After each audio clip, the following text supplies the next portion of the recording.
Bonjour. Bien.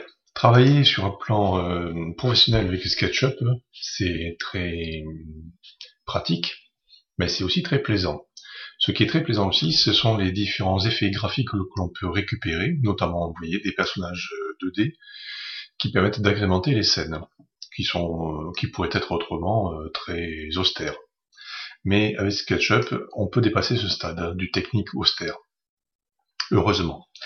Alors, nous avons disponibles dans SketchUp les styles. Les styles, c'est bien, mais ça a un inconvénient malgré tout, c'est que pour les machines qui sont un peu en fin de course, comme celle que j'utilise en ce moment, eh bien, ça ne fait que augmenter le problème. Par exemple, si je vais dans les gagnants de concours, style Builder, je veux appliquer ce style,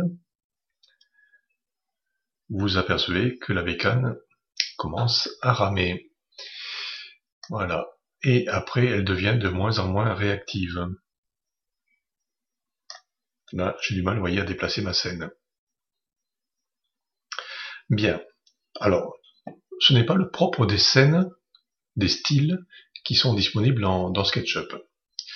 Alors, je vais revenir sur le style précédent, sinon ça va être pénible. Voilà. Vous voyez, on retrouve de la fluidité, même si les qualités de la machine utilisée font décrocher les textures. Ce que l'on va faire, on va charger d'autres styles. Alors ces styles, je suis allé les télécharger sur le site style SketchUp Artist qui propose une quantité impressionnante de styles. Alors ces styles, j'en ai choisi quelques-uns un peu au hasard. Je vous avoue que je n'ai pas grand goût pour toutes ces choses-là, et je vous expliquerai pourquoi, parce que Photosketcher le fait pour moi très bien. Donc j'ai téléchargé quelques styles d'avance, je les ai dézippés dans un dossier approprié. On va donc dans SketchUp, on demande à ouvrir ou créer une collection. En fait, tout simplement, c'est le dossier dans lequel vous avez dézippé vos fichiers de style. C'est le SketchUp Maker Faire 2015, je fais OK, et vous voyez, les trois fichiers qui étaient dedans ont été incorporés dans SketchUp. Alors, même j'allais dire, même procédure, mais même punition. Si nous appliquons un style importé, quelle que soit la qualité du style utilisé, il n'empêche que cela va charger la carte graphique. Et cela va donc ralentir énormément la machine, puisque SketchUp utilise l'OpenGL, lequel généralement utilise énormément le processeur de la carte graphique.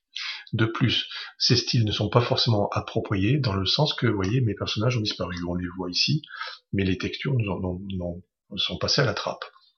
Alors, tout ça, ce n'est pas grave. Il y a d'autres manières de travailler. Si, pour vous, utiliser les styles, c'est très bien, pour d'autres, comme moi, c'est plutôt pénible. Donc, je ne les utilise pas, quelle que soit leur qualité. Ça ne remet pas en question la qualité de la chose, simplement dans mes procédures de travail. Personnellement, ce n'est pas adapté. Donc, je ne les utilise pas. Comment je fais? Eh bien, tout simplement, je réalise mes ouvrages. Je choisis un point de vue qui me va bien.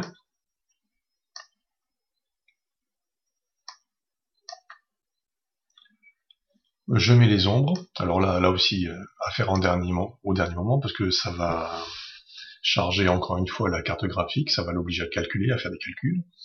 Je mets les ombres et je dégage les fenêtres nécessaires pour travailler. Je laisse la carte graphique calculer, le logiciel calculer, voilà. Et je fais une copie d'écran. Cette copie d'écran, il ne me reste plus qu'à l'incorporer dans Photosketcher.